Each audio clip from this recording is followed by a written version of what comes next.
Hello everyone, कैसे हो आप लोग। आप सभी का आज के वीडियो में बहुत बहुत स्वागत है। तो आज यहाँ पे अगर आप देखोगे तो आज यहाँ पे जो क्लास 8 है, ओके, उसका यहाँ पे साइंस का जो 5वां चैप्टर है इनसाइड द एटम, इसका जो कंप्लीट एक्सरसाइज है वो यहाँ पे हम लोग लेके आ गए हैं।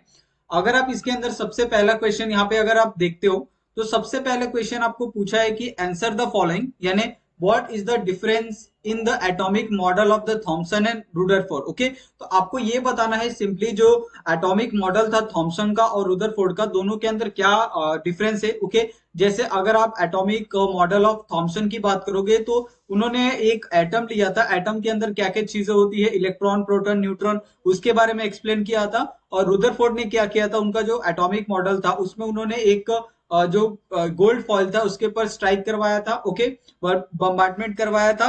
और उससे उन्होंने पता लगाया था कि इसके अंदर एक पॉजिटिवली चार्ज ये एक न्यूक्लियस उसके अंदर प्रेजेंट होता है। ओके, उसके बाद अगर आप नेक्स्ट क्वेश्चन यहाँ पे अगर आप देखते हो, जहां पे अगर क्वेश्चन पूछा है कि what is the meant by the valency of electron and what is the relationship between the number of valence electron and valency। Okay, तो यहाँ पे सबसे पहले तो आप वैलेंस इलेक्ट्रॉन क्या होता है, वैलेंसी क्या होती है, वैलेंस एंड ग्रुप नंबर क्या होता है, वैलेंसी एंड बॉन्डिंग क्या होती है, सभी के आंसर यहाँ पे आपको प्रॉपर तरीके से देखने के लिए मिल रहे हैं। ओके, उसके बाद नेक्स्ट जो क्वेश्चन यहाँ पे आपको पूछा गया है कि what is the meant by the atomic mass number, explain how the atomic number and the mass number of carbon are 6 and 12 respectively. Okay, तो यहाँ पे सिंपली आपको पूछा गया है कि एटॉमिक नंबर क्या होता है और एटॉमिक मास नंबर क्या होता है। ओके, तो ये दोनों चीजें यहाँ पे आपको पूछी गई है कार्बन का, ठीक है।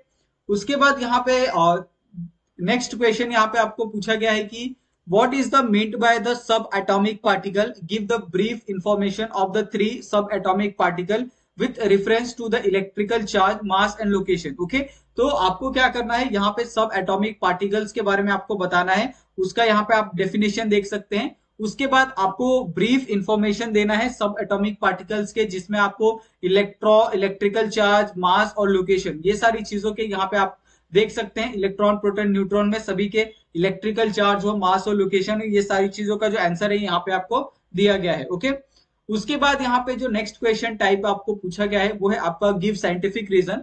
तो इसके अंदर अगर आप सबसे पहला क्वेश्चन यहाँ पे देखते हो, जहां पे आपको पूछा गया है कि all the mass of an atom is concentrated in the nucleus. Okay, तो यहाँ पे आपको ये बात पूछा गया है कि जो एटम का जो मास होता है वो उसके न्यूक्लियस में ही कॉन्सेंट्रेटेड होता है। तो इसके ऊपर आपको साइंटिफिक रीजन पूछा है और यहाँ पे आप प्रॉपर जो आंसर है वो आप देख सकते हैं। ओके, उसके बाद यहाँ पे जो नेक्स्ट क्वेश्चन आपको पूछा गया है कि atom is electrically neutral. Okay, तो क्या एटम इज इलेक्ट्रिकली न्यूट्रल होते हैं, तो ऑफकोर्स होते हैं, क्योंकि अगर आप देखोगे एटम के अंदर तो सेम अमाउंट ऑफ जो पॉजिटिव और नेगेटिव चार्ज है आपको उसके अंदर देखने के लिए मिलते हैं। इसके लिए जो एटम का जो नेट चार्ज होता है वो 0 होता है किसी भी एटम का, अगर वो सेम के साथ रिएक्शन कर रहा है। ओके, उसके बाद यहाँ पे जो नेक्स्ट क्वेश्चन आपको पूछा गया है कि atomic mass number is the whole number. Okay, तो सबसे पहले तो आपको ये पता होना चाहिए कि एटॉमिक मास नंबर क्या होता है। उसके बाद यहाँ पे atomic mass number is a whole number होता है या नहीं होता है, उसके बारे में यहाँ पे पूछा है। जैसे अगर आप देखते हो यहाँ पे अगर किसी चीज का अगर आप एटॉमिक नंबर लेते हो, चलो अब यहाँ पे हम लोग कंसिडर करते हैं कार्बन को, तो एटॉमिक नंबर कितना है, कार्बन का 6 है। नंबर ऑफ न्यूट्रॉन कितने हैं इसके अंदर, और कार्बन के अंदर 12 आइसोटॉप्स के अंदर 6 न्यूट्रॉन है। ओके, और एटॉमिक मास नंबर इसका कितना है, आपका 12 है, 6 प्रोटॉन और 6 न्यूट्रॉन। ओके, तो ये आपको समझ में आ गया होगा।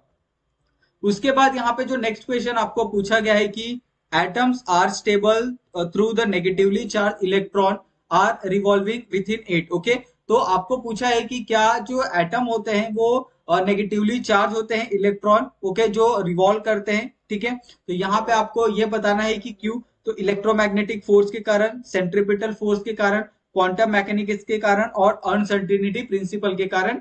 ओके, उसके बाद यहाँ पे जो नेक्स्ट टाइप दिया है आपको क्वेश्चन का कि define the following term. Okay, आपको क्या करना है, सिर्फ एक सिंगल सिंगल जो टर्म है उसको आपको डिफाइन करना है।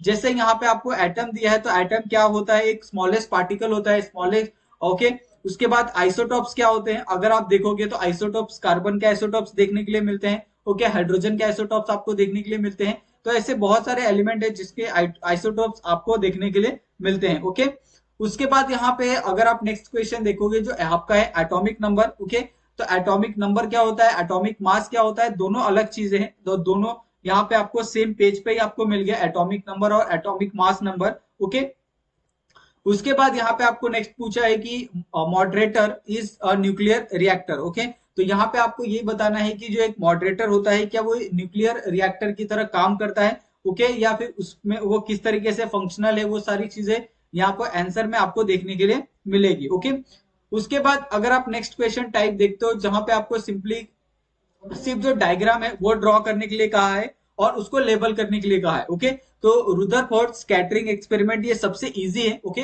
अगर आप देखते हो तो सबसे इजी रुदरफोर्ड स्कैटरिंग एक्सपेरिमेंट है, जिसमें एटम्स के बारे में पता चला था, न्यूक्लियस के बारे में पता चला था। तो यहाँ पे आप देख सकते हैं ओवरऑल जो पूरा एक डायग्राम है वो आपको यहाँ पे दिया गया है। ये आपका किस तरीके से जो गोल्ड फॉइल था, गोल्ड फॉइल के ऊपर जो अल्फा पार्टिकल थे उसका बम्बार्डमेंट किया गया था और इससे पता लगाया था कि सेंटर में न्यूक्लियस होता है या नहीं होता है। ओके, उसके बाद यहाँ पे नेक्स्ट क्वेश्चन आपका है थॉमसन एटॉमिक मॉडल का जो डायग्राम है वो आपको पूछा है।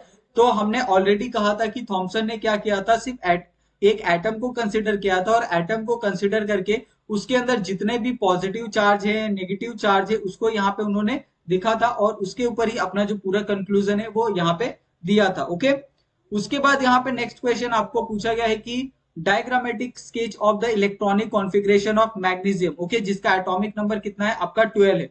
तो 12 एटॉमिक नंबर है तो ऑफकोर्स इसके अंदर कितने प्रोटॉन होंगे और कितने इलेक्ट्रॉन होंगे, 12 12, और यहाँ पे इसका जो एटॉमिक नंबर है वो आपको दिया है। ठीक है, उसके बाद यहाँ पे आपका diagrammatic sketch of the electronic configuration of argon, atomic number is 18।